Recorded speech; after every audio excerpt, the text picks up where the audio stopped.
Assalamualaikum warahmatullahi wabarakatuh. Perkenalkan, nama saya Naila Nadia Salsabila Nurtantia dari kelas 1B, Prodi Sarjana Terapan Kebidanan Malang.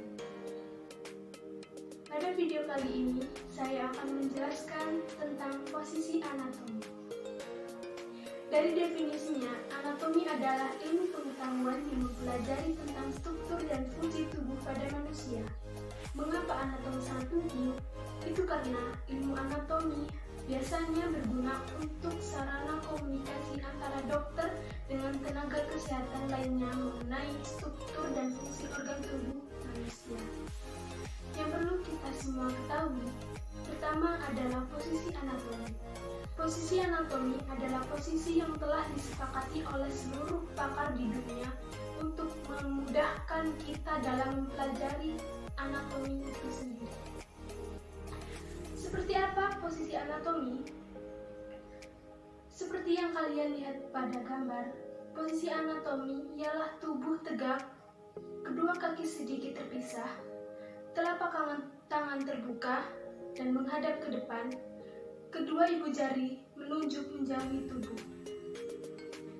Setelah mengetahui apa itu posisi anatomi, kita harus mengetahui istilah-istilah yang penting untuk mempelajari anatomi lebih lanjut. Yang pertama yaitu bidang. Jadi di tubuh kita ada beberapa bidang khayal yang gunanya untuk mempengaruhi kita memahami anatomi itu sendiri. 1. Bidang median atau sagital.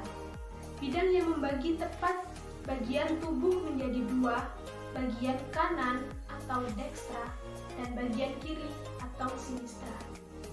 Yang kedua, bidang frontal atau koronal adalah bidang yang membagi tepat bagian tubuh menjadi dua, bagian depan atau arterior dan bagian belakang atau posterior. Yang ketiga, bidang transversal atau horizontal adalah bidang yang membagi tepat bagian tubuh menjadi dua bagian, bagian atas yaitu superior dan bagian bawah atau inferior. Perkenalkan, nama saya Nova Adelia Ahmadani dari Prodi Sarjana Terapan Kebidanan Malang. Di sini saya akan melanjutkan pembahasan yaitu tentang arah atau kedudukan bagian tubuh. Arah atau kedudukan bagian tubuh dibagi menjadi 5. Yang pertama, anterior dan posterior. Yang kedua, superior dan inferior. Yang ketiga, superficial dan profunda. Yang keempat, medial dan lateral. Yang kelima, proximal dan distal. Yang pertama, anterior. Anterior artinya depan atau ventralis. Maksudnya adalah kedudukannya berada di depan dari struktur tubuh pembanding. Contohnya, kita bandingkan lambung dengan limpa. Lambung posisinya berada di depan limpa. Jadi dapat dikatakan bahwa lambung anterior terhadap limpa. Contoh yang kedua, kita bandingkan tulang rusuk dengan jantung. Posisi tulang rusuk berada di depan jantung. Jadi dapat dikatakan bahwa tulang rusuk anterior terhadap jantung. Contoh yang ketiga, uretra dengan rektum. Posisi uretra berada di depan rektum. Jadi dapat dikatakan bahwa uretra anterior terhadap rektum. Berikutnya, posterior. Posterior adalah lawan dari anterior, artinya belakang atau dorsalis. Maksudnya adalah kedudukannya berada di belakang dari struktur tubuh pembanding. Contohnya, kita bandingkan kembali antara jantung dengan tulang rusuk. Posisi jantung berada di belakang tulang rusuk. Jadi dapat dikatakan bahwa jantung posterior terhadap tulang rusuk. Yang kedua, superior dan inferior. Superior artinya mendekati tubuh bagian atas. Contohnya, kita bandingkan mulut dengan dagu. Posisi mulut berada di atas dagu. Jadi dapat dikatakan bahwa mulut superior terhadap dagu. Berikutnya, inferior. Inferior adalah lawan dari superior, artinya menjauhi tubuh bagian atas dan mengarah ke bawah. Contohnya, Kita bandingkan antara pusar dengan payudara. Posisi pusar berada di bawah payudara. Jadi dapat dikatakan bahwa pusar inferior terhadap payudara. Yang ketiga, superficial dan profunda. Superficial adalah lebih dekat dengan permukaan.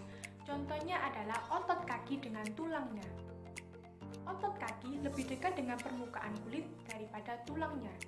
Jika organ kaki dibelah, maka yang terlihat terlebih dahulu adalah otot kaki, baru tulangnya. Jadi dapat dikatakan otot kaki superficial terhadap tulangnya. Berikutnya, profunda.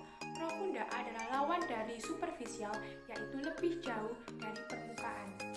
Contohnya adalah tulang hasta dan pengubil dengan otot lengan bawah. Tulang hasta dan pengubil dibungkus oleh otot lengan bawah. Jika dilihat dari permukaan, maka yang terlihat terlebih dahulu adalah otot lengan bawah, baru tulang hasta dan pengubil. Jadi dapat dikatakan bahwa tulang hasta dan pengubil profunda dari otot lengan bawah. Yang keempat, medial dan lateral. Medial adalah lebih dekat dengan garis tengah tubuh. Contohnya adalah hidung dengan telinga. Posisi hidung lebih dekat dengan garis tengah tubuh daripada telinga. Jadi dapat dikatakan bahwa hidung medial terhadap telinga. Berikutnya lateral. Lateral adalah kebalikan dari medial, yaitu menjauhi garis tengah tubuh. Contohnya yaitu hidung dengan mata. Mata berada lebih jauh dengan garis tengah daripada hidung. Jadi dapat dikatakan bahwa mata lateral dari hidung. Yang kelima, proksimal dan distal. Proksimal adalah lebih dekat dengan batang tubuh atau pangkal. Contohnya kita bandingkan kembali anggota gerak atas yaitu tangan. Pangkalnya adalah pangkal lengan. Kita bandingkan antara siku dengan telapak tangan. Posisi siku terletak lebih dekat dari pangkal lengan daripada telapak tangan. Jadi dapat dikatakan bahwa siku proksimal dari telapak tangan. Berikutnya yaitu distal. Distal adalah lawan dari proksimal, yaitu lebih jauh dari batang tubuh atau pangkal. Contohnya yaitu pergelangan tangan dengan pangkal lengan. Posisi pergelangan tangan lebih jauh dengan pangkal lengan. Jadi dapat dikatakan bahwa pergelangan tangan distal terhadap pangkal lengan. Perkenalkan, nama saya Nadira Anggia Putri dari kelas 1B Prodi Sarjana Terapan Kebidanan Malang. Di sini saya akan membahas materi selanjutnya, yaitu arah pergerakan anatomi. Yang pertama adalah fleksi dan ekstensi. Fleksi adalah gerakan mengurangi sudut antara dua tulang atau bisa dikatakan sebagai gerakan menekuk sendi. Sedangkan ekstensi adalah gerakan menambah sudut antara dua tulang atau bisa dikatakan sebagai gerakan meluruskan sendi. Contohnya, ketika kita menekuk siku, gerakan tersebut merupakan gerakan fleksi. Sedangkan ketika kita meluruskan kembali siku, gerakan tersebut merupakan gerakan ekstensi. Selanjutnya, ketika kita ingin menekuk lutut dan meluruskannya kembali, gerakan tersebut termasuk gerakan fleksi dan ekstensi. Contoh selanjutnya, ketika kita sedang dalam posisi berjalan, posisi ayunan ke depan disebut dengan gerakan fleksi dan posisi ayunan ke belakang disebut dengan gerakan ekstensi. Selanjutnya, ketika kita menundukkan tubuh, gerakan tersebut merupakan gerakan fleksi. Tetapi ketika kita ingin menekuk sendi melebihi dari gerakan fleksi dan ekstensi, gerakan tersebut merupakan gerakan hiperekstensi. Yang kedua adalah abduksi dan adduksi. Abduksi adalah gerakan menjauhi anggota tubuh, sedangkan adduksi adalah gerakan mendekati tubuh. Contohnya ketika kita merentangkan tangan, gerakan tersebut merupakan gerakan abduksi karena tangan telah menjauhi dari anggota tubuh. Sedangkan ketika kita ingin mendekati kembali tangan ke anggota tubuh, gerakan tersebut merupakan gerakan adduksi. Selanjutnya, ketika kita ingin mengistirahatkan posisi kaki, gerakan tersebut merupakan gerakan abduksi. Dan ketika kita mengembalikan posisi kaki seperti semula, gerakan tersebut disebut dengan gerakan adduksi. Yang ketiga adalah elevasi dan depresi. Elevasi adalah gerakan menaikkan anggota tubuh, sedangkan depresi adalah gerakan menurunkan anggota tubuh. Contohnya, ketika kita sedang melakukan pemanasan untuk berolahraga, kita sering melakukan gerakan menaikkan kepala. Gerakan tersebut merupakan gerakan elevasi.